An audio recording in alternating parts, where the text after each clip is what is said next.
Welcome to Desert Wanderers, produced by Salt and Light Radio. If you're new here, we bridge the gap between you and the person in the pew next to you.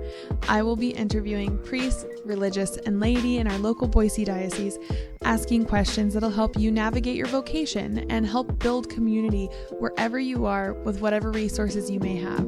Let's build the city of God together.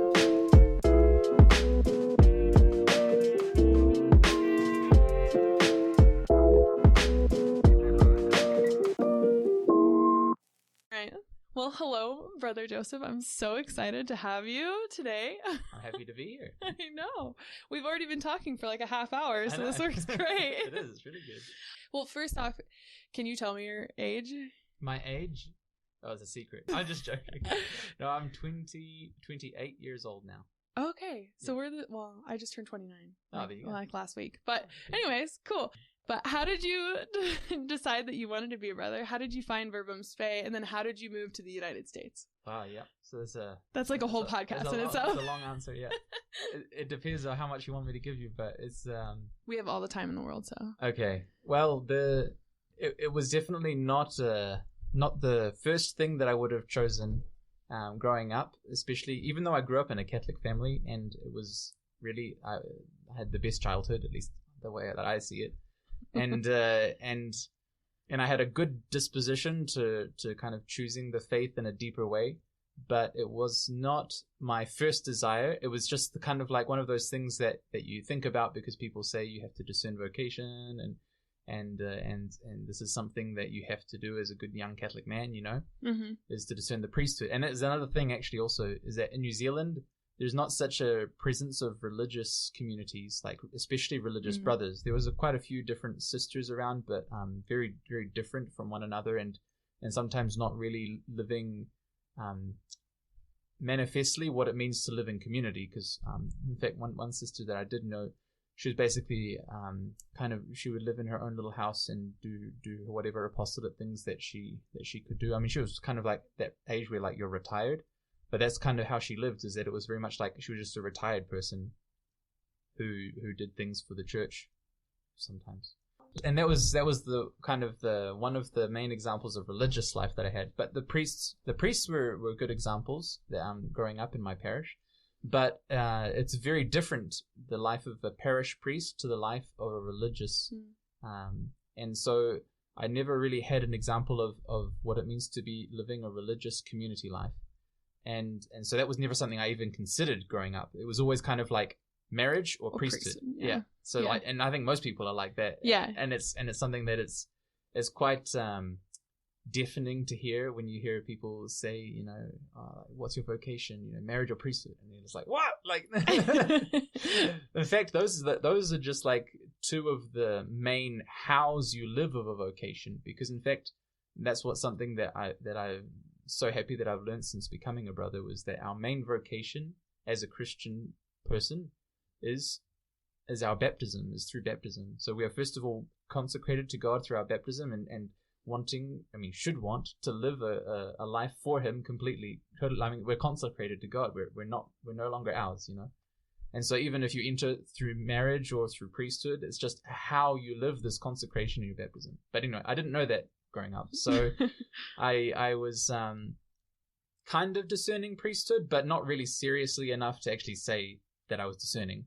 And so I was very much heading towards I wanted to get married and have a big family, because that was also my childhood was in a big family with lots of brothers and sisters with their families, and my uncles and aunties and their families, and my cousins with their families. And so it was like family, and I was like, I loved it. Like I said, I had the best childhood. Anyway, not to brag, but wow. And in New Zealand, of all places, which apparently is an amazing, beautiful country, which is true. It's very true. But I definitely had a sense of wanting to go deeper, and so it was thanks. And I mean, I can really now see it, that it was the providence of God who led me through a kind of career path, which was not something that I ended up wanting to do, which was IT work, working on computers and stuff like that. And I was really interested in studying it because it's fascinating to know how things work, and I love to know how things work. But in the end, it was not fulfilling the desire that I had to really live fully alive, because that's somewhere I wanted to be, living fully alive. And like that's the natural human desire of any person, whether they're Christian or not. Yeah. And so, but then there was this added dimension of knowing that part of living fully alive for me was that it involved my faith. Yeah. And so I also realized that at a point that I didn't really know how to pray.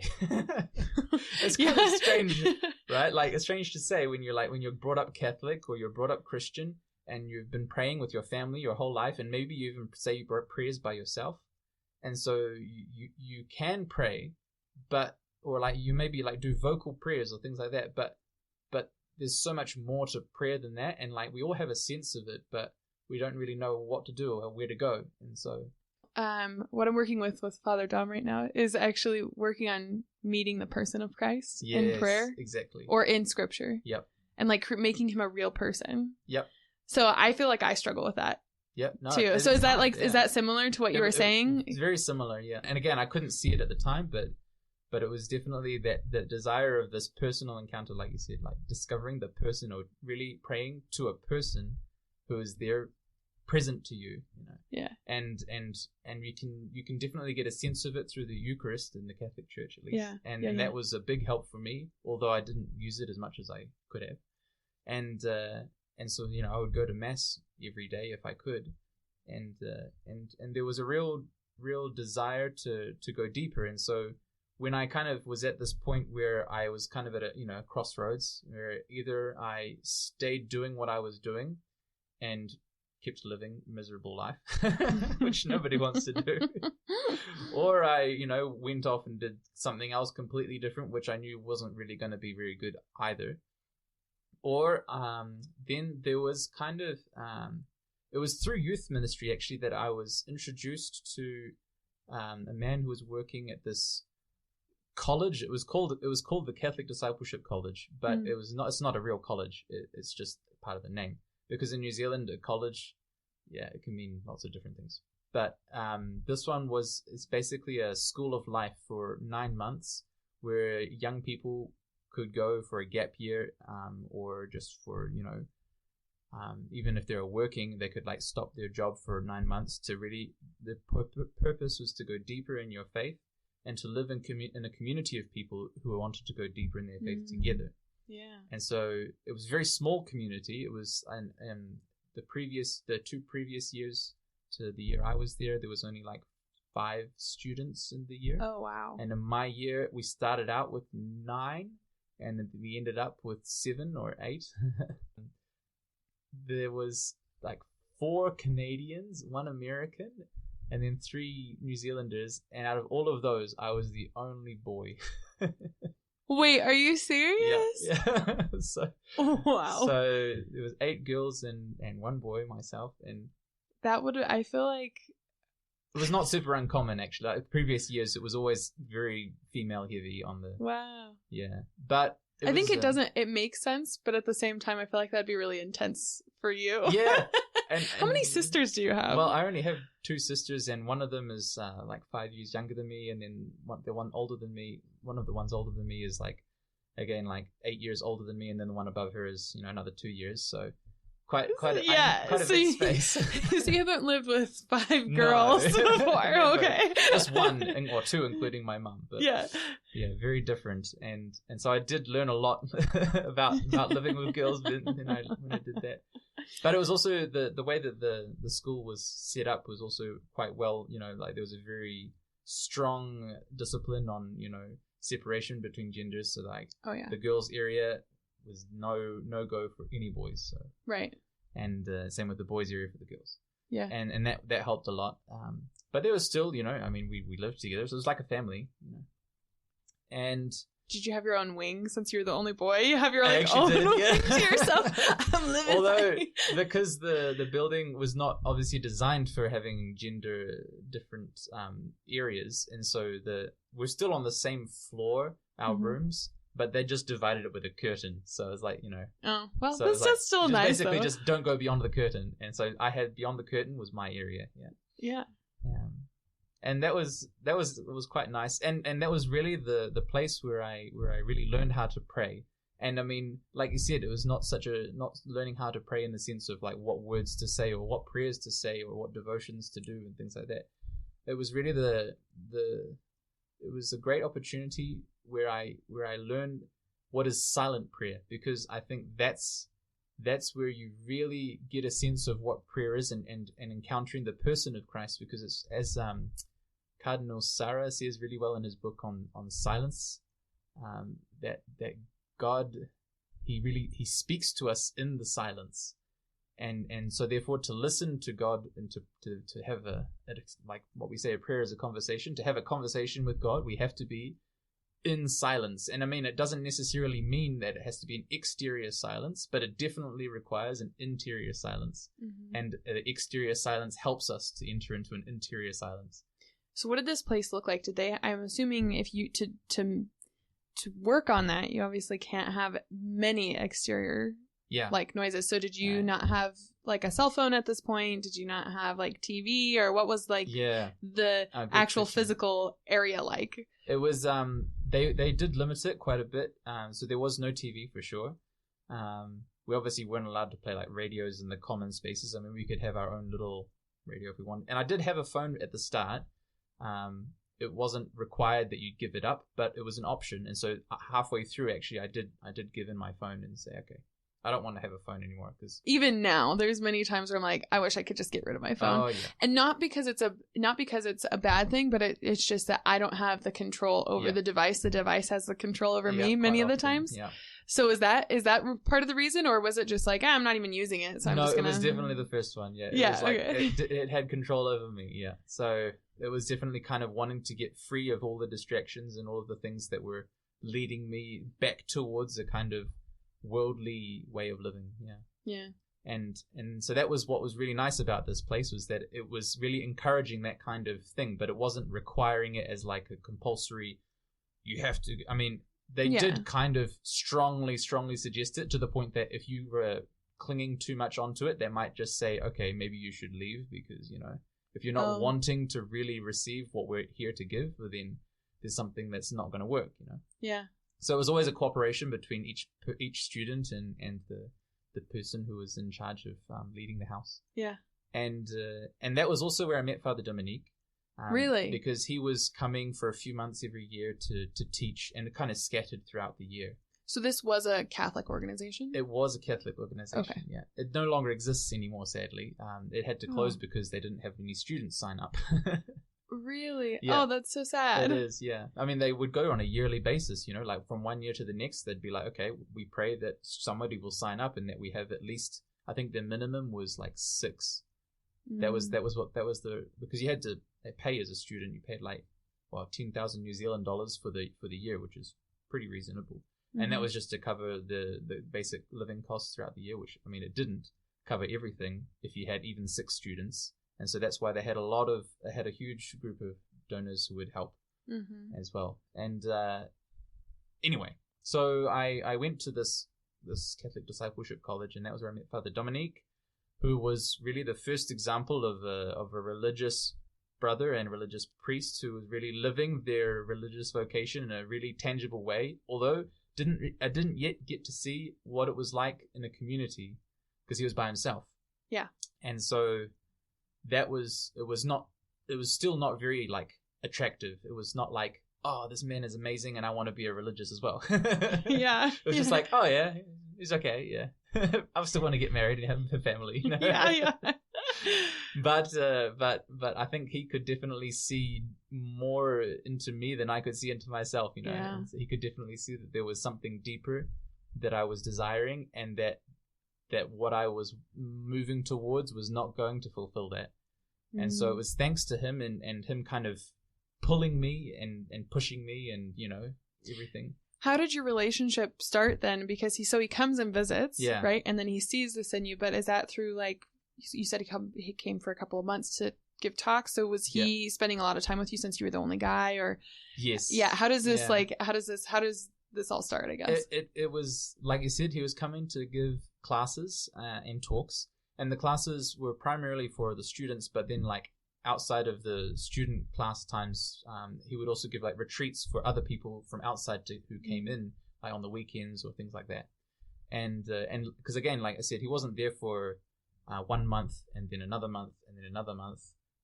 It was like 2 weeks here, 1 week there, 3 weeks there, 2 weeks there, and then like maybe sometimes even 3 weeks in between those weeks, you know.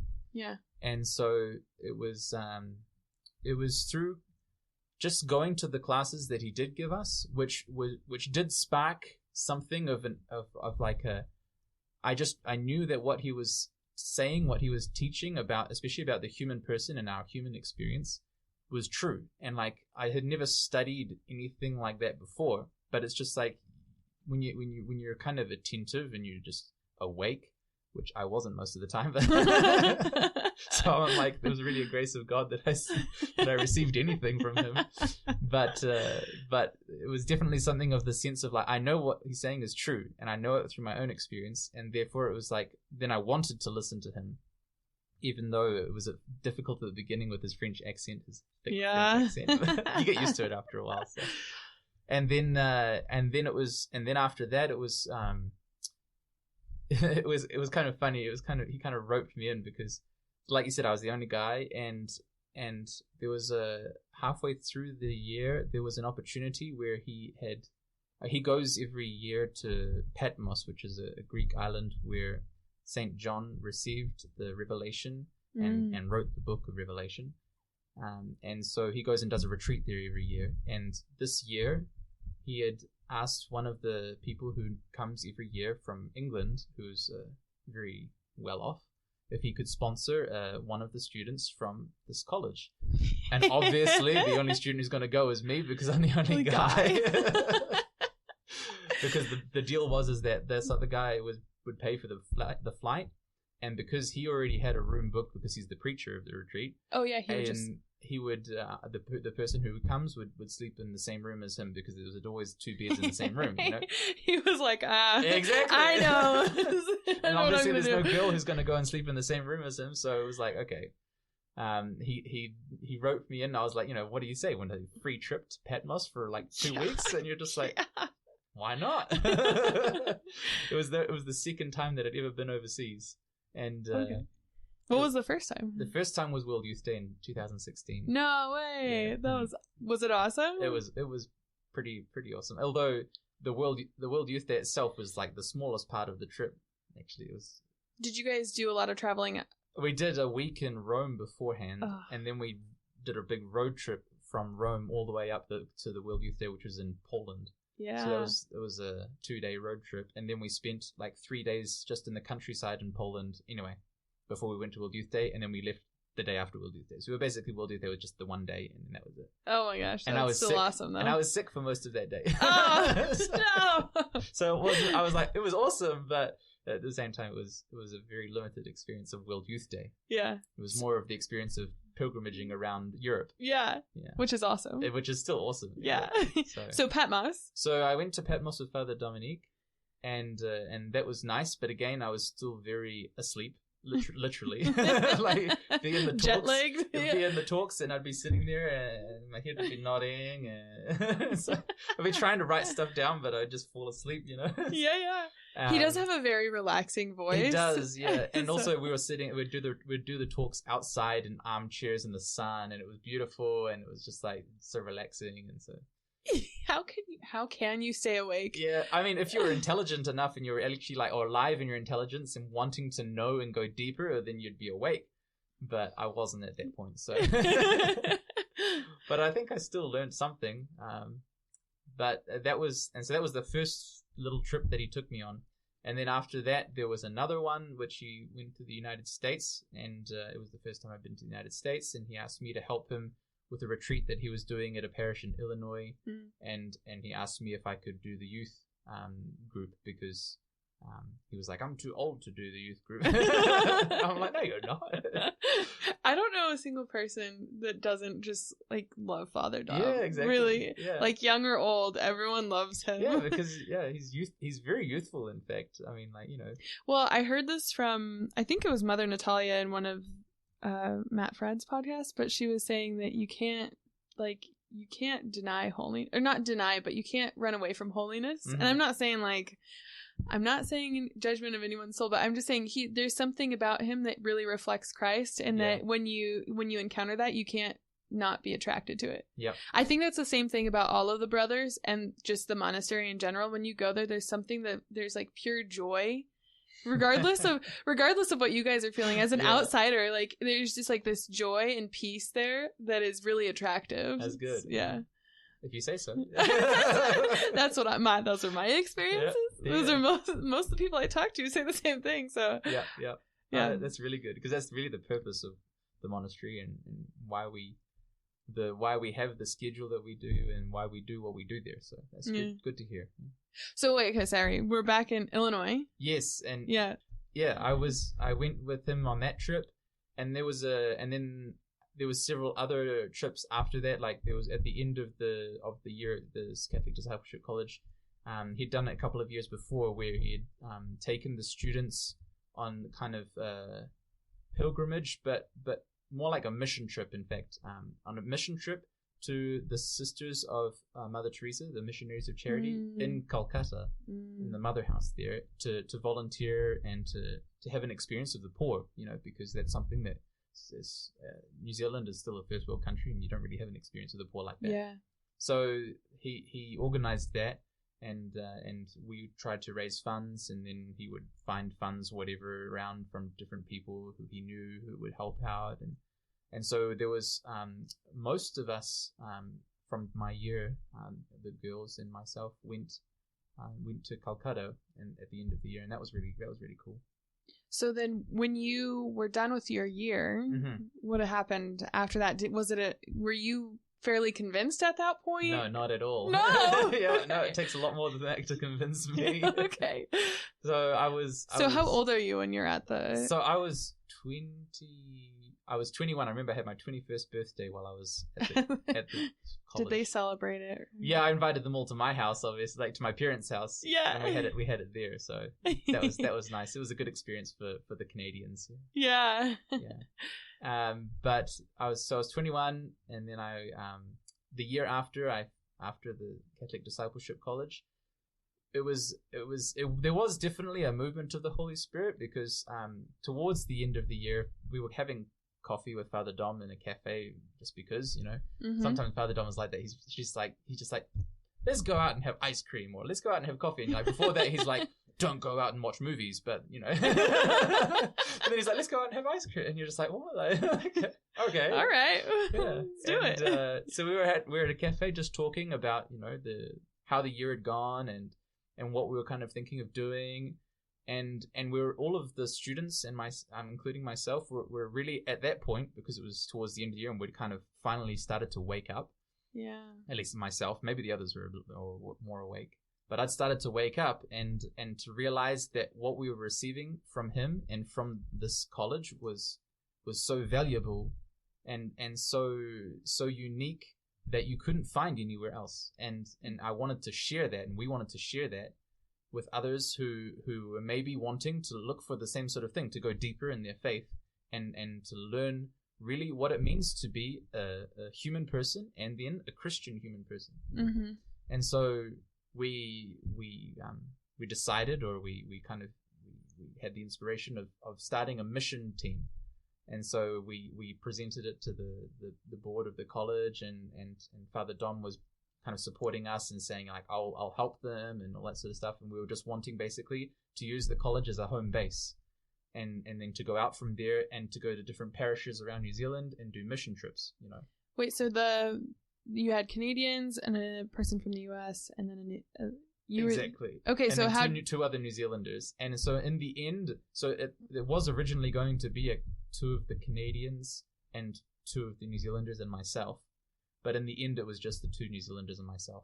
Oh, okay, that did this. Who did the mission team. Okay, that makes more sense, just in terms of like visiting and visas and all that kind of stuff. So. Yeah, exactly. And it wasn't the reason of visas why the Canadians didn't come back. In the end, one of them got married, so okay. Yeah. And then the other one was kind of her best friend, and so she just didn't want to come back without her. And so it was never really going to work out. But it was good having just the 3 of us. It's also hard when you are from a different country. Yep. And so like your family is all, back where you live, know. Yeah, and I'm exactly. sure you're very familiar. You're Yeah. obviously very familiar with this. So. But they were even more feeling it because they were most of the Canadians, 3 of them, were fresh out of high school. So. Oh wow. Okay, so this was like it's a really big experience for them. Yeah. Yeah. And then one of them was a little bit older, but still wanting, to go back. Then we started this mission team, and we did this mission team with Father Dominique, and he was present a lot more for us because of doing that. And so in fact that was the year that he spent the most time in New Zealand. He spent like 6 months of the 9 months in New Zealand. Wow. Yeah. And so because he was still teaching at the college, but then he was also come on mission trips with us. Wait, so let me break this down. So you guys were petitioning this to the college. Yeah. And so you did a whole nother 9 months with them just doing mission work. Yeah, exactly. Gotcha, okay. Yeah, and because we were still living in the same building as the other students, we would also kind of help out with the community life, Oh, okay. Because there were, in the previous, like in my year and in the previous years, there was always they tried to get at least one student from a previous year to live in the house with the other students to help them, to show them kind of how to live the community life, and to kind of, it takes time to get used to it, especially when it's a different schedule and a different way and different. Did you do similar things to religious life, or did you have like morning prayer, noon prayer? Yep, exactly. Yeah. So it was really structured. It was okay. It was essentially the same as what we live as the brothers, slightly less intense and more free time, but essentially the same. So it was very structured with we had morning silent prayer, then morning prayer, Lord's, and then breakfast, and then classes, and then mass, and then free time in the afternoon, and then evening prayer, silent prayer, dinner, compliance, and night prayer. Yeah. Very very much the same. Yeah. So in your free time, what would you guys do? Did they have like? I heard another story where someone was discerning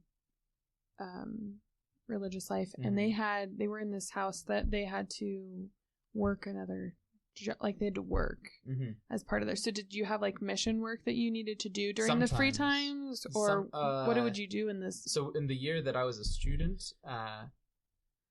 we wouldn't really, I don't know actually what we did in our free time. Nothing much. We were really lazy. I was really lazy.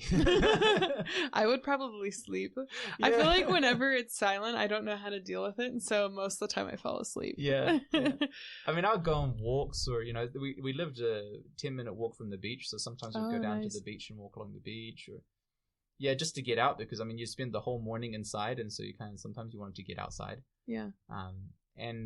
And then you're right. You're also right that sometimes there was mission work that, even when I was a student, we would go out on missions a couple of times throughout the year, and so in fact, but then we were away from the house, so therefore it was slightly different. But then in the mission team year, I would usually spend the time doing mission team planning, calling people, organizing schedules or whatever like that. Mm-hmm. But also, again, free time to go out for walks or bike rides or. Were you living close enough that you could see your friends? Or was it secluded enough that you could? Exactly. It was kind of both. I didn't spend much time with friends from back where I was, because in New Zealand, it was really far away. We were an hour and a half away. Oh my goodness gracious. I know. Welcome to Idaho. Exactly, yeah. But, so therefore I would only go back to visit friends or the family, like on kind of, if there's a birthday or every other weekend, or not even every other weekend. Yeah, maybe every other weekend when I was a student. And then when I was doing mission team work, it was hardly actually going back to visit, because didn't really. It was really nice, because it was really like your family while you were there, and even though and also because of not having so much contact with the family back at home, it was like you had a good separation, healthy separation, I'd say, which is kind of needed if you want to really go deeper, because I mean, not that your family is bad, but it can definitely be kind of a not a crutch, but it can be something which can stop you from moving forward as quickly as what the Holy Spirit might be pulling you to. So yeah, I think that there's this examine, right? And it talks about all the different sins you might have. And the last one they say is like the hardest, which is your attachments. And it's usually to like your spouse or your parents or your children. Like these are the attachments that are like the last things that are, space, like creating space between you and God, right? Or having your full attention on him. Yeah.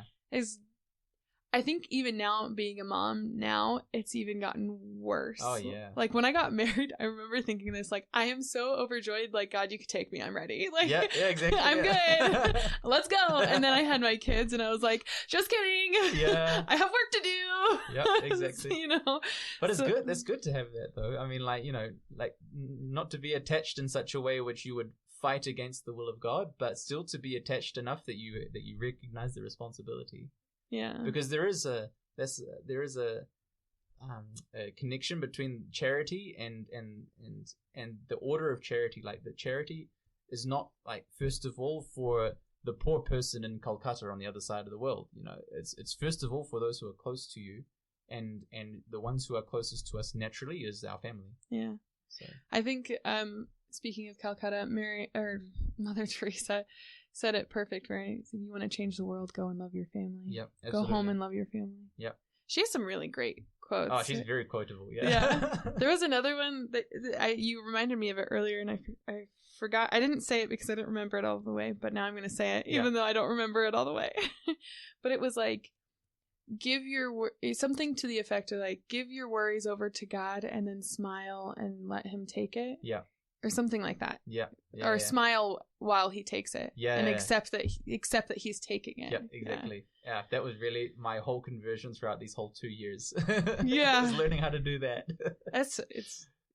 I feel like I'm just at the very tip of the iceberg learning how to do that. I mean, same with me. I mean, like, even though I definitely had a grace that kind of helped me to do it in a more radical way when entering religious life, still every day we still have to learn how to do that, how to let go of all the things that we're still attached to.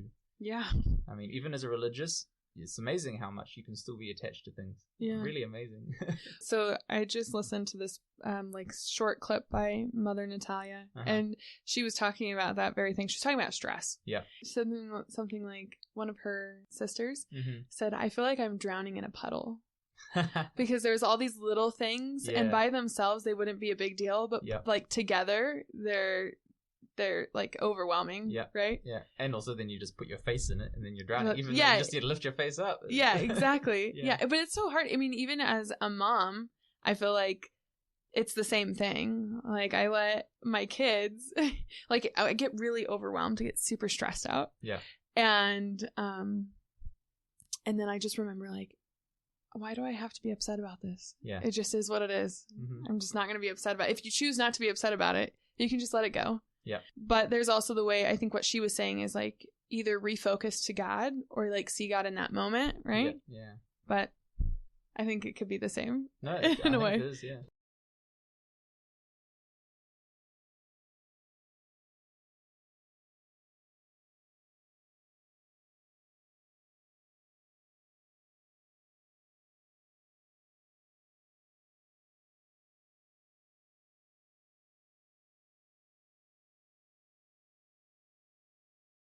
Now we're back. Man, we had a short break. I got forced break. I got some Shasta twist. Oh, caffeine free. Okay, so Mother Teresa, you go to Calcutta. Yes. Okay, but then after that, I did the mission team year with the other students, and throughout that year, also, Father Dom would take me on other mission trips that were kind of they were all overseas, obviously. That were not a part of the mission team, because obviously you couldn't take the whole team, right?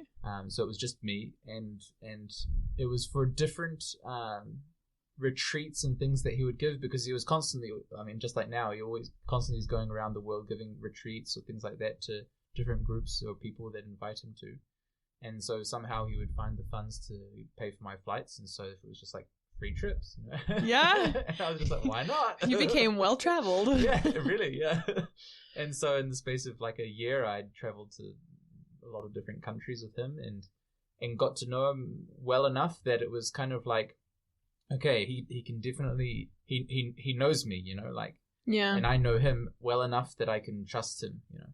And so it was after the mission team year. I'd applied for a job at my home diocese in New Zealand, and I got the job in the end. And so throughout the 3-month trial period at the beginning, I was doing the job and doing it well. I mean, well as I could, and yet there was still not the sense of peace that I kind of wanted, you know, that I was looking for. And so there was kind of, I was kind of confused a little bit, because I was like, well, this is my dream job, you know, working for the church, doing youth ministry, because I was working in the youth office.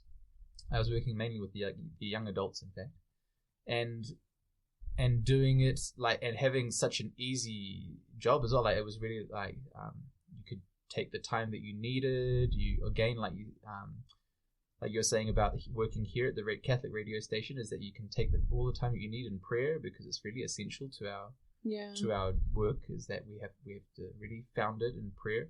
And after doing the Catholic Discipleship College and all the formation there, I felt like that I was kind of prepared enough that I could offer something also to other people.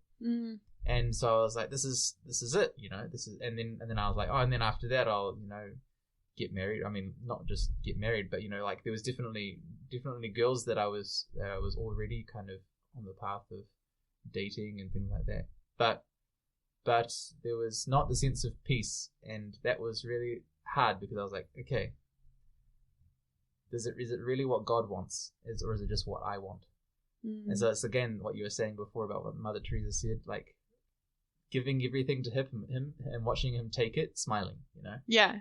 And so having to then, like, look at this job and this life that I was having and say, okay, this is only what I want. And so I have to give it to God and really listen to what he wants me to do, because I thought, and I mean, I believe that it was something that was a good inspiration, that maybe God wanted me to have that experience in order to know for sure that it was not what was going to give me peace. And so that's what's interesting about the will of God, is that sometimes it can lead you in like a game of like almost like ping pong for a little bit, so that you have the experiences that you need to have in order to be really founded in the way that he wants you to really follow him.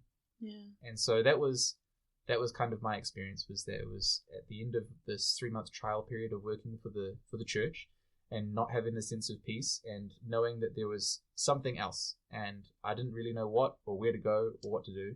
And so I was just like, Father Dom, can I just go and live with the brothers for 3 months? Well, so I have a question though. So, like, was there any part of you that was like, well, maybe it's because I haven't found like the right person yet? Was there any there, or was it like you knew? Did you know then, like, deep down, that there was a call in you that was like, yeah, I need to like explore this more, religious life? I would say that there was, but it was I was very, like I said, it takes a lot of me convincing for me. So so it was like it was very quiet, and it's very much like God to when he calls somebody. I would say very, very rarely, if in fact never, that I've heard of, has he called someone to religious life, and specifically to religious life, because sometimes he does it to, you know, for different things in a different way, but specifically to religious life, I say very rarely, if never, does he call loudly. You were supposed to be religious. Exactly. like you know, like the kind of like St. Paul epiphany where he's knocked off his horse and blinded. You know, it's like, I don't think he ever does that. Especially for contemplative religious, because it has to be something that you are 100% in yourself, like that you have committed to following what God wants you to do.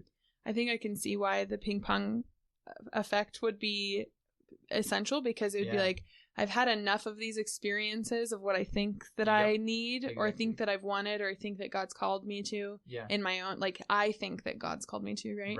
Where I know that I get more peace when I'm over here to this thing that I didn't necessarily think I was called to, right? And then it's almost like an essential part of the religious life, because you give so much of your life away. Right.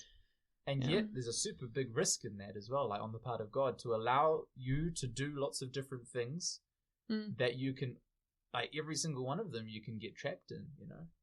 Well, I mean, it's also a super risk to give us free will, but yeah, it's true. It's very true. But it's all out of love, and it's all because it's like what Saint Thomas Aquinas says, that if God allows an evil, it's always for a greater good. Yeah. So even if he allows you to get lost in this other kind of secondary thing that you're doing, it's always in order so that you can be even strongly more for him. Yeah. But it implies that you have to turn and convert and then be for him, you know, because otherwise you can't be stronger for him. And so that was what I was kind of at the point at, is I was wanting to be completely for him. And I didn't know how, I didn't know where or when or whatever like that, but I knew that I had to take time and to be in a place where I was not influenced by all the things that were co-natural to me. And so that was why I asked to live with the brothers, because the brothers were not in New Zealand. I had been to visit the brothers with Father Dominique on one of the trips that he did just for a couple of days in Luxembourg, and I really felt like that was a community that I could discern in, you know, that I could not discern necessarily religious life, but just discern my life, what God wanted to do with my life. And so I asked him if I could go there for 3 months, and he was like, "Yep, okay." So he organized So you went to Luxembourg. So I went to Luxembourg first, and that was what year was I this? Really got to know the brothers, and that was in the year 2019. Okay. Yeah. So it's a good year, right? Good year.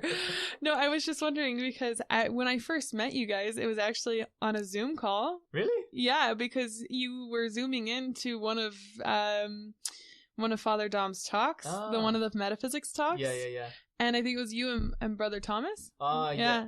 Wait, that would have been a little bit after. Okay. That would have been 2020 maybe. It was either 2020. Yeah, no, it had to be 2020. Yeah. It was during COVID. Yeah. Yeah. And it was actually where we were cooped up in a hotel room in New Zealand, being quarantined. Okay, so wait, so now I'm getting ahead of ourselves. Yeah, exactly. So you're in Luxembourg. So we're in Luxembourg. I was in Luxembourg with the brothers there, and just kind of living their life, which is what's really great about the brothers, is that any young man can come and just live our life. I mean, that's what what we do here in Boise. We have the School of Life, and it's kind of similar to the Catholic Discipleship College kind of thing, but it's essentially living our life. And so I kind of did that with the brothers in Luxembourg, although it wasn't officially the School of Life, because it was also a bit difficult, the fact that the common life over there was in French, and I knew no French. All the brothers could speak English, so whenever I needed to talk to someone, I just speak English. But like when there was classes, or when we prayed in the chapel, or when there was mass, or everything like that was all in French. Did you learn a lot of French in your 3 months? No. It was really bad. I never really thought I'd ever learn another language, actually. Do you know more than one language? So now I know French as well. Okay. Because you came around. After I entered the brothers, then it was like, now you have to learn French. Is that part of the requirement? No, it's not. It was because I entered the brothers and was living in the house in Luxembourg for my novitiate, for most of my novitiate. Oh, okay. And because I was living in the community there as a brother, as a novice, it's kind of necessary that you speak the language which is proper to the house, because otherwise you can't pray with the brothers, and you can't, and you're kind of I was kind of disrupting a little bit the common life, because all the brothers would have to switch to English when they talk to me. So I was really happy I learned French as well. Well, and especially because there's many documents in French for you guys. Exactly. Yeah. A lot of the books and things that we study are written originally in French, which is it's nice to be able to read them in that language. Yeah. But after the 3 months that I was in Luxembourg, I was still not there. It was amazing. I was really stubborn.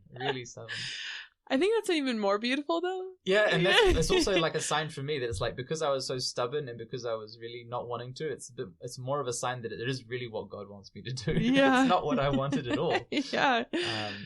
And so I had to let go slowly, and I it did, like little bit by little bit, I let go of certain things, but there was still the kind of like the leap of faith. It's the same when you choose a friend, or when you get married, or things like that. There's a leap of faith of like, can I do this? And you realize I can't, but I want to, or I know that it's good for me to do, and I should do it.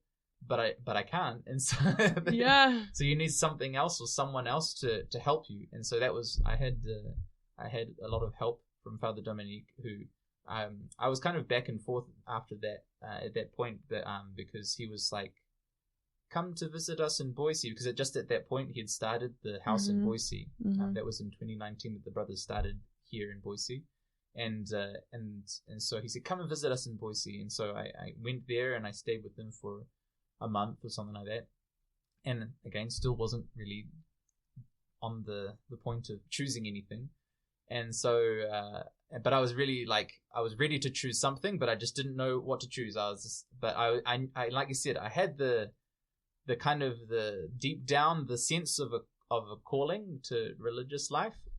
Not to the priesthood, interestingly enough, not specifically to the priesthood, but to religious life, because there was something about the community life and living as a total consecration to God, which was very attractive to me, but not in the modality of being a priest. Yeah, that's kind of secondary, and I mean, it's for religious brothers, it's true, it is secondary to our life.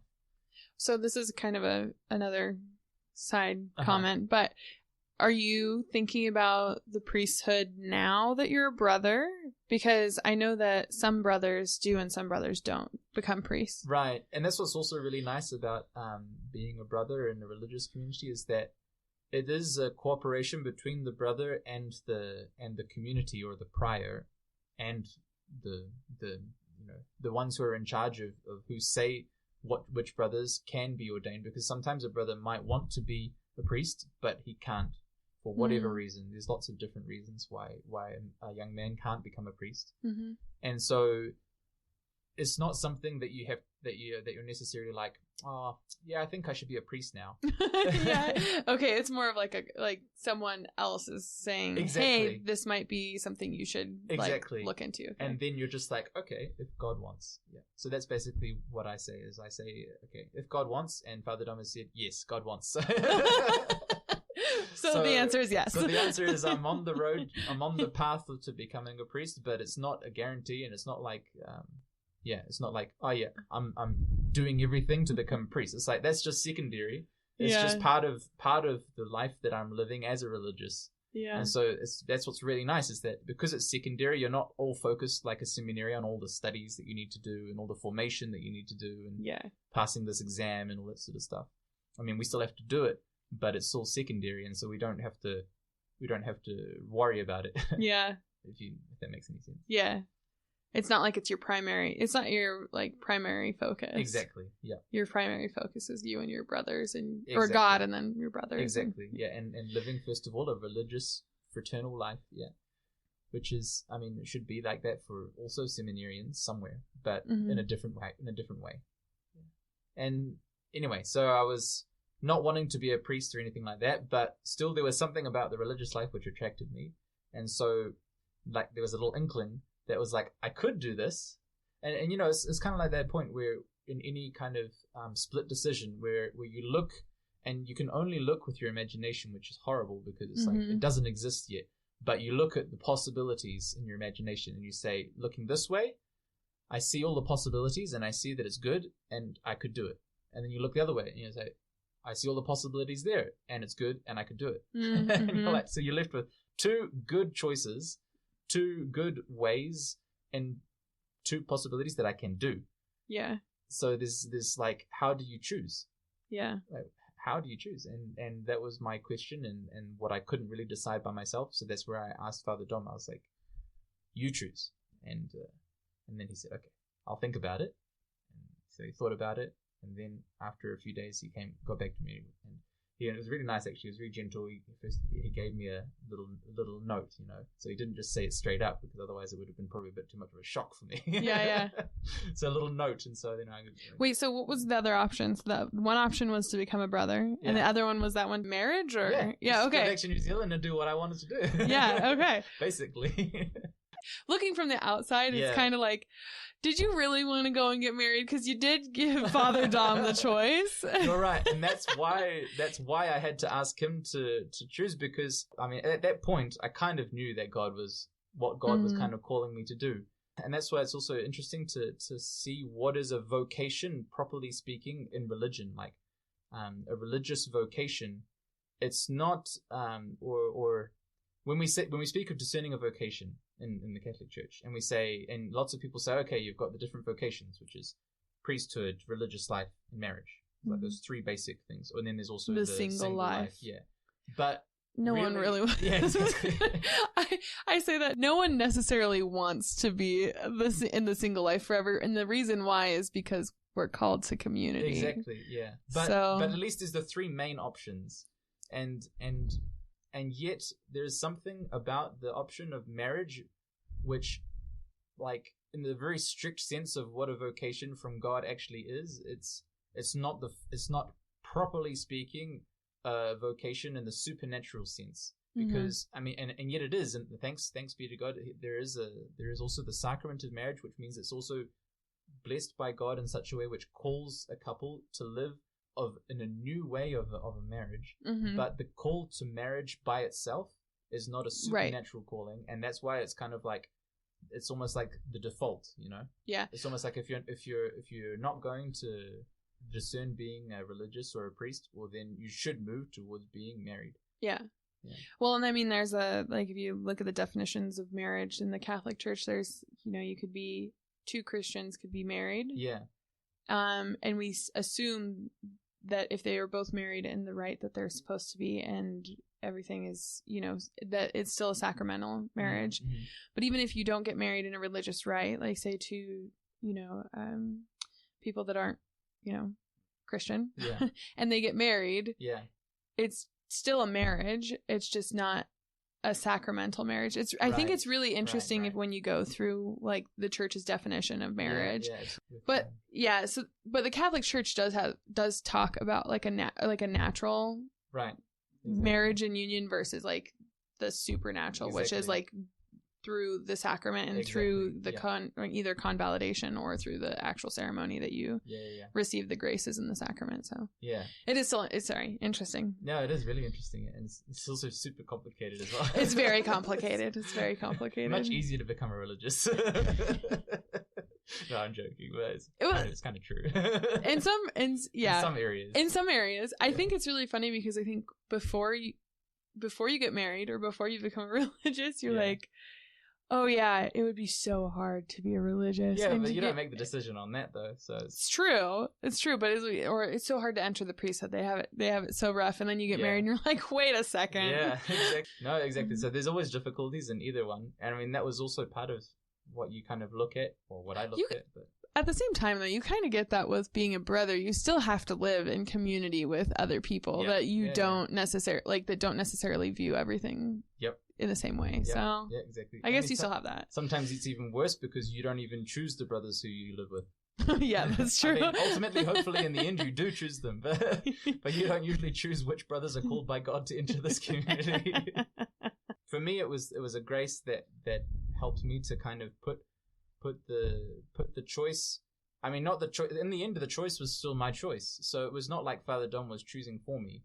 Yeah. But it was just that extra push that I needed to go over the hump, to get that first step in the door, because otherwise I was not strong enough to do it, and I would have always been kind of one step behind and falling backwards.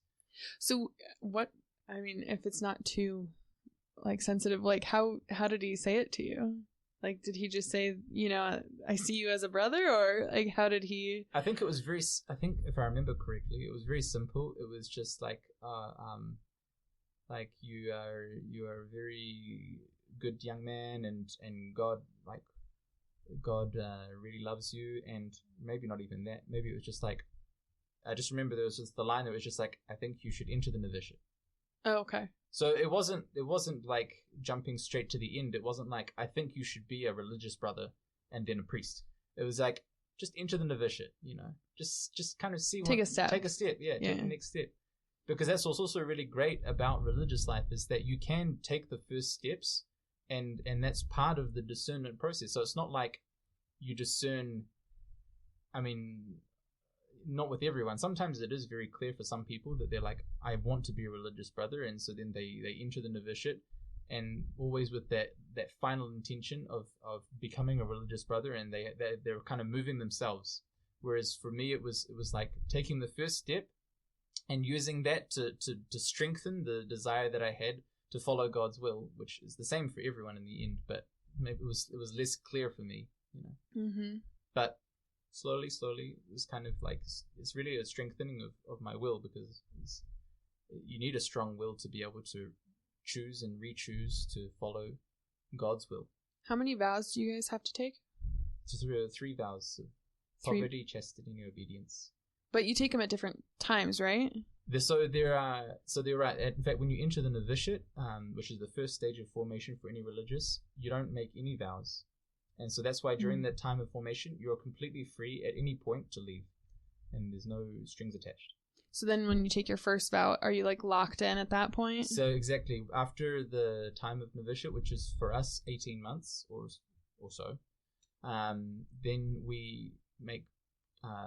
Temporary. It's called temporary profession, meaning it's for only 3 years, so it's only a certain amount of time, and different communities do for a different amount of times. You know, could someone after the 3 years say, you know, I've gave it a good shot, and now I decided that God's not calling me here? Exactly. That's the whole point. Exactly of doing the 3 years is that when you make the vows, it's the same vows as what you make.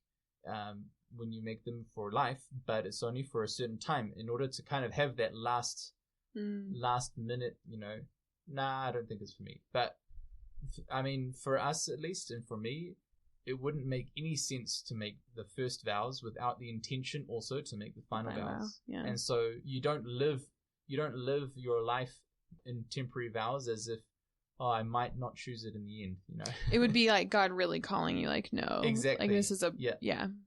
Kind of probably similar to like engagement and then marriage, probably. Exactly. Yeah. So it's really that time, but it is slightly different in the sense that when you make your temporary profession, you're living as religious. You know? So it's exactly the same as when you make your final vows. Maybe not practically, like there's certain responsibilities that you may not have yet, but within marriage, it's slightly different because you don't live everything that you'd live as a married couple when you're engaged. Right. So how did your mom take it? Well, I remember it was I didn't ask them anything actually. So when Father Dom said just enter the novitiate, I was like, okay, whatever. And not whatever. I was like, okay, whatever. I cried, and then he was it was then the question very practically. Where do I do the novitiate? Because the kind of question was, the house in Boise was only just started at that point, and it was not the best for a young religious brother, a young novice, to start his formation in a newly fresh started house because they don't have everything stable yet. Yeah. And so he was like, it might be good for you to go back to Luxembourg. And so, which in fact, I'd already had a return ticket booked from when he booked me to go to Boise. It had a return ticket to Luxembourg already. But then, or maybe it was the other way, I can't remember. It was really kind of confusing because we didn't decide whether I should stay in Luxembourg or whether I should stay in Boise, but I already had the return ticket. So I went back to Luxembourg, and Father Dom came back with me, and he was doing a retreat for the brothers at the time. And at the end of the retreat, I entered the novitiate with Brother Thomas, and in Luxembourg, and then the next day I came back with Father Dom to Boise because we had the return ticket. We hadn't decided yet whether I'd stay or something like that. So then I stayed in Boise for like 2 months or something like that, or another month, and then at that point we decided that I should go back to Luxembourg. So that's when I went back to Luxembourg and stayed there for 9 months. And that's where you did your novitiate. And that's where I did most of my novitiate. Yeah. Okay. And then at the end, ended up coming back to Boise, and then I made temporary profession in Boise. Yes. Yeah. Wait, so going back, how did your mom take it? Yes. So it was after I entered the novitiate in Luxembourg and then was back in Boise that Father Dom was like, oh, you should probably go and visit your family, because I hadn't been back to New Zealand for, 9 months, which is the longest, no, less than that, maybe 6 months. But it was the longest I'd ever been away from home for. And I was like, okay. So so it was on the way back to New Zealand that I called my parents, and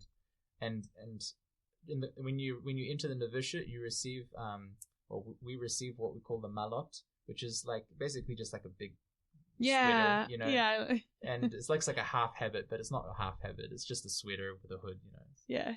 And but it's not a sweater. it's a sign that you're in the novitiate. And so they saw that I was wearing that, and they're like, "What's that?" And I was like, I entered the novitiate. And obviously they don't really know what that means, so I had to explain it to them. But then they were like, "Oh, okay." I mean, they took it very well. Yeah. So remind me how many children your mom has. So how many siblings do you have? So I have a mixed blended family. So my mother has 9, my father has 9, but I have 12 brothers and sisters. Okay. Yeah. So so your mom and dad then, so they took it well, but you had been traveling, so they basically knew that you were off doing your adventures. And Yep. Yeah. So they it was probably not that big of a shock for them, because you had already been a year and a half doing the school of CDC, and then the missionary work, and then traveling, and then going to the novitiate. Okay, so they might have had better eyes than you did at that point. I think they did, exactly. Yeah, they weren't really surprised, actually, I don't think. Especially also, it was really nice because when I left New Zealand to go and just stay with the brothers for 3 months, I left as if I was leaving for good. Oh, really? Yeah. Was it like a big goodbye then? It was a big goodbye, exactly. And it was like I gave away all my stuff, and I left it all with my parents and said, "Do with it what you want," Wow. It was so freeing as well. That was actually the most freeing experience that I've ever had in my whole life. Yeah. Other than making final profession. But, the first one, it was the first really freeing experience I had, which was letting go of all the material possessions. It was only the first step, but it was like so amazing. Aaron and I would still like to do that. Yeah. It's like the it's little for you, though. I know. We have like the babies to look after. We have all this like little clutter, little cuddle, and I'm like, do I get rid of it? But then I'm just gonna have to buy it again because we'll use it in like a month, I'm sure, exactly. and like all this stuff. Oh, I wish I could just like get rid of half of our house half the time. Yeah. But anyways, okay, so that's cool. I only had like a carload full of stuff, but it wasn't much. But it was Yeah, we have a little bit more than that. But not much, because our apartment is still pretty small. True. Yeah. That's good. It's good to keep a minimum, I'd say. Yeah. It's still a lot. Yep. Don't you worry. No. Kids' toy, kids' clothes, kids' everything. But anyways, so when you said goodbye then to your parents that first time and said, "Do what you want with my stuff," they really said goodbye. I mean, not really. Like, it was kind of like, goodbye, I'll be back, but I don't know when, Gotcha. How often, so now that you're in the community, is there like guidelines on when you can see your family or how your family can see you? Like, can you go and travel back to see your family, or? So there's no guidelines, first of all, and so that makes it very free in the sense that it depends on the situation of each brother and depends on really the situation of each brother, because some brothers might not want to see their family so often because they really, they have that attachment which they want to really, let go of and give the space. Others might even have families which are not so supportive, and so therefore it's not so good to go back and visit them, or might not so be good for the family either. My family is really good, and so it's kind of like it could be either or, but then it just comes down to the practicality of the fact that they live halfway around the world, and that doesn't make it very easy to go back and visit, nor them to come and visit me. Yeah. So they came twice to visit me here in Boise. They were going to come when I received the habit to Luxembourg, but that was when COVID happened, so all the flights were cancelled. And they were also going to come for my temporary profession, but it was still difficult because at that moment they just started looking after my nephew and my grandmother, so they were kind of needing to be there for them. Yeah. And then they came for your final. But then they came for my final profession, yeah. Well, they came to the best location. Yeah. That's what they were all saying. That they were like throughout the whole 5 years, they were just like, "Oh yeah, we'll be there for the final profession for sure." And then like at the a few months before, and I'm messaging them saying it's happening. And one of my brothers was like, "Oh, I'm not sure if I'll be able to make it. I've got work. And, they really rely on me and work." I'm like, "Do you love me, your work more than me?" He's like, okay, I'm coming. Yeah, dang right you are. That is awesome, though. So did you have all of your brothers and sisters? No, I only had 3. Okay. It's not very many out of the total, but it's understandable because I only had the 3 younger ones, Probably the people with kids. That's like really expensive for flights. Exactly. So I mean, some of my older siblings, most of their children are out of home now, so they're kind of more free, or they're old enough that they can look after themselves. But my sibling that was just older than me just had his first baby, so that was impossible for him. Yeah. My 3 younger siblings could come because none of them are married yet, and they're all working with nice, well-paying jobs. So that was good for them. My parents, my dad's retired and my mum's working, and they've got enough more than enough to get by, so they could come. Come on.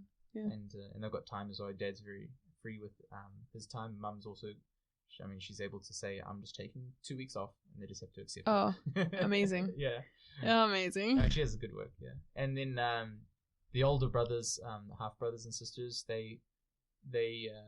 most of them are actually not Catholics, so it was not so kind of important for them. Plus, also because they're a lot older than myself, I'm not as close with them as what I am with my full siblings, and so it was not such like a big deal that they wouldn't come. Yeah, it was like if they could come, it would be great, but most of them, it wasn't as important as whatever they need to do in their daily lives. So.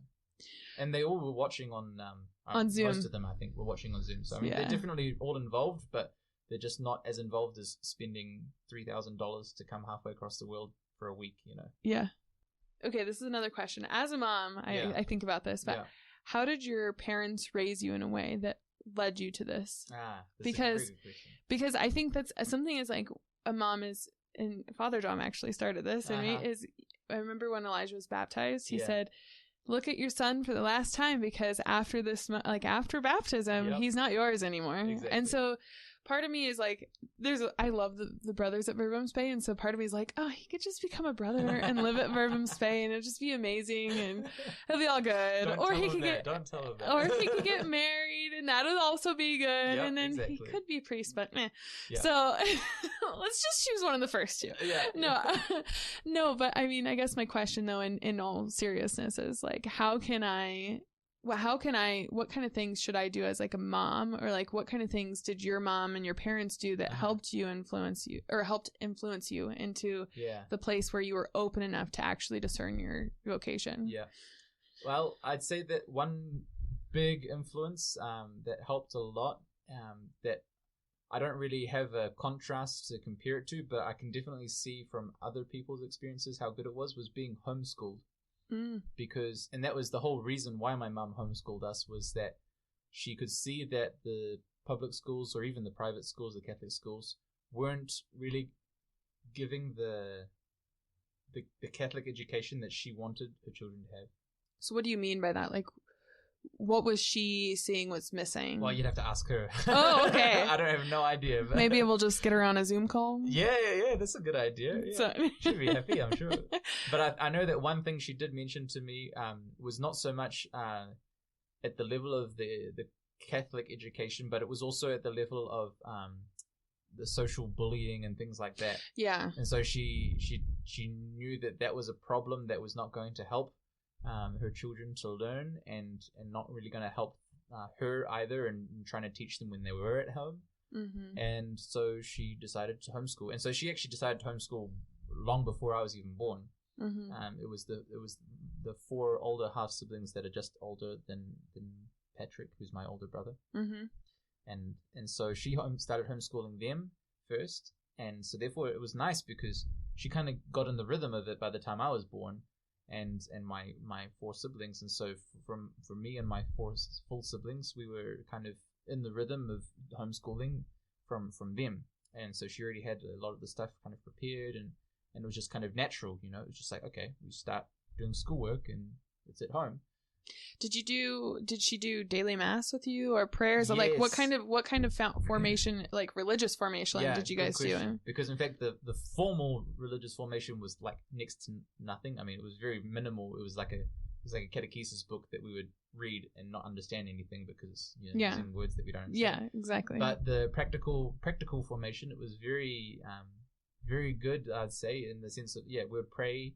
Every evening we would say thank you prayers, which is a really good way of teaching children how to how to see that what they receive is a gift and not just what they have a right to. Yeah. And so at the end of each day, we would, be at the end of the dinner, we would say, okay, time for thank you prayers, and we'd all go around the table, and each one would say something that they're thank you for.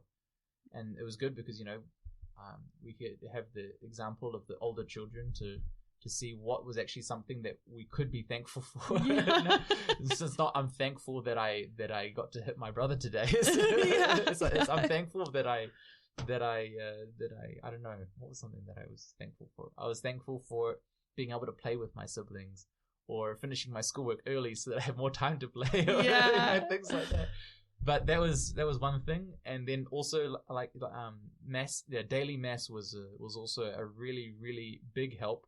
Did you guys go every day? We went pretty much every day, and that was a huge blessing. And a reason it was kind of possible was because of homeschooling, but also because my mum was like, it was the only time of peace that I had in the day. Are you sure? Are you sure? Because sometimes I feel it's like, don't do that. Stop crawling underneath the. Stop crawling underneath the pew. Like. Exactly. And in fact, I think it was like that at the beginning when she started, but she figured out that she couldn't control us. Yeah. And the great thing about going to daily mass is that you've got a pretty small community there, and they're also a pretty tight community. Yeah. And they really loved having a young family there. Yeah. And they were really supportive, and so she was able to kind of not control us so forcibly, and I think that's a really important thing to. And we were not in the crying room either. I mean, maybe sometimes when we were really, really young, but or like a baby. Yeah, when we were a baby, we were in the crying room. But when we were a little bit older, a toddler or whatever like that, we were in the pews with her, and that was really good. Even though we were climbing under the pews and all that sort of stuff. I think that's okay. It was really good because it was teaching us that this is where we are meant to be, and then with also the example of the adults and what they were doing, not being distracted by us, hopefully, but they were, but not showing it. Mm-hmm. It was kind of a sign. It was an example of like, there is something happening here which is more important than us, that they're focused on, and that was also part of a good education, I'd say, in how to behave in mass. And so I remember when we were a little bit more grown up, it was obviously a little bit more easy to control us, or not control us, but we were more self-controlled. And so then it was lots of people would comment and be like, oh, your children are so nice. Yeah. So it takes time. It takes time. I also think that the weeks that we go to daily mass more than once, on Sunday, because daily mass is shorter. Yeah. It's like 30 minutes, right? Yeah. So when we go to mass, my kids are at least a little bit more used to it. They know what they expect when we get there, instead of only going there like once a week, right? But yeah, I think, again, remember what I said about like, I'm not going to stress out about this. Yeah. That's kind of how I am in daily mass, because at least the people at daily mass, they see me. I try to go every Friday. Yeah. And so it's like, okay, she's here on Fridays. Her kids are going to be like, they're going to be everywhere on Fridays. Yeah. As long as they're not loud, that's my rule. Exactly. Don't be loud. But like Elisha goes over to the side of the chapel. There's like this, like, I don't know, basket. Yeah. Like, oh my gosh, cabinet with a basket on top. Yeah. And it has like a whole bunch of rosaries and like a stack, like this big stack of like how to pray the rosary, like pamphlets. Yeah. And he literally goes and grabs one at a time and brings them all, like the whole pile, back to us. And I mean, those things are fine. Yeah. Sometimes they get crazy, but but for the most part, I agree with you though that the community there is more welcoming. Exactly. Yeah. Which, sometimes I feel like we struggle with Sunday mass because not everyone is very happy that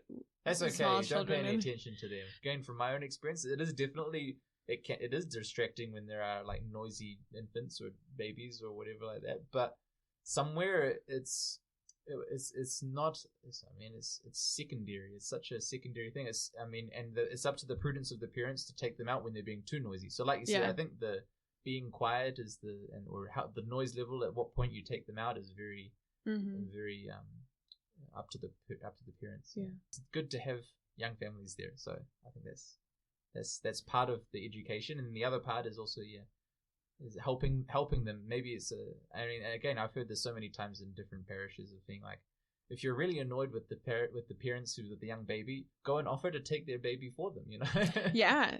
Oh, so my cousin, this is hilarious. She put a post on Facebook and she was like, what quote should I put on a shirt? And it was like, The one that I liked the best was like, yes, my hands are full. Yours are empty. Why don't you take one? Exactly. Something like that. It was so funny. She has 4 under 4 or something like that. Nice. So little's kind of like us. So yeah. But yeah, I appreciate the brothers. You guys look back with smiles sometimes. I don't know. It's like it doesn't feel like when you go there that someone's like eyeing you. Like, yeah. And and the community that comes there is also really nice as well. Yeah. The people. I've never heard anyone complain. I've even heard people after mass go up to the young mother and say, "Oh, it's so good to see you." Yeah, that's really nice. Yeah. So, did you guys pray the rosary then as well, or we did would you quite often? Yeah. I think we were. I remember praying it almost every day, but there were definitely days where we wouldn't. And I think it was also kind of during periods, throughout this year we would pray it every day, but then the next year we didn't. Sure. I mean, it's like when you have new babies, that's probably harder to be in a like more consistent schedule. So, just like busy schedules in general. I think it was just different schedules and different factors that did that. But we definitely learned how to pray the rosary. So if someone is like discerning, maybe they don't know where God's calling them, like what kind of practical steps would you say to like help them discern through that, or what kind of steps helped you like make that jump, I guess? Well, like I said, for me it was, I knew that I needed, and I think this is true for everyone who is struggling and discerning a supernatural calling, is that really needing silence. Therefore putting the time aside for silence. And sometimes it can be really hard. So it's something that you have to really, like, maybe even have someone who holds you accountable, or someone that you do it with, kind of thing. You say, okay, on this day we're going to go and we're going to spend an hour in the chapel or in the church, or in the adoration chapel, or even just in the churches. Sometimes it's even quieter in the church because it's bigger, and so it's like you don't hear other people so much. And if you go at a time when there's no one else there, it's really nice. Yeah. But there's also the added advantage in the adoration chapel of having the Blessed Sacrament exposed, which helps a lot. But how do you be okay in silence? That's the question, though. That was part of the education that I'm still learning. is what do you do in silent prayer? Because you're not there to sleep, first of all. You're also not there to be like a Buddhist who's going, I'm empty mind. It is true that we don't want to be in our imagination just like, going over all of the things that we've done throughout the day, or all of the things that we might be doing, or what are we going to do next, and what are the possibilities of this, all of that stuff is, it doesn't exist. So it's like when you're in silent prayer, especially before the Blessed Sacrament, it's really learning how to be attentive to the person who is there in the present moment, because the person is only present to you not only present to you. Only the present moment exists. And so that's something that you learn very well in silent prayer, is to be in the present moment. And you're not worrying about things that were going to happen or things that did happen, and it's just learning how to be in the present moment. And that's where God speaks to us. Well, Brother Joseph, I think that's actually an amazing place to wrap up, as we are focusing on the presence of God. I just want to thank you for coming in today, and if anyone wants to find you, I know that you guys have a newsletter for Verbum Spe, but also just to come and see you guys is probably the most important. So I guess with that being said, thank you so much for coming in, and if you're interested in talking to Brother Joseph, you just have to go and visit.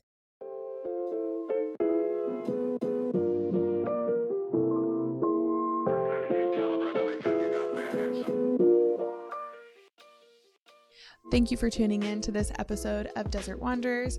If you liked it, give us a thumbs up, as well as subscribe down below. We're produced by Salt and Light Radio, so you can find us on social platforms at Salt and Light Radio or Desert Wanderers Podcast. We produce episodes every week, and we launch them for you on Wednesdays. So make sure to tune in for next week's episode, and we'll see you then.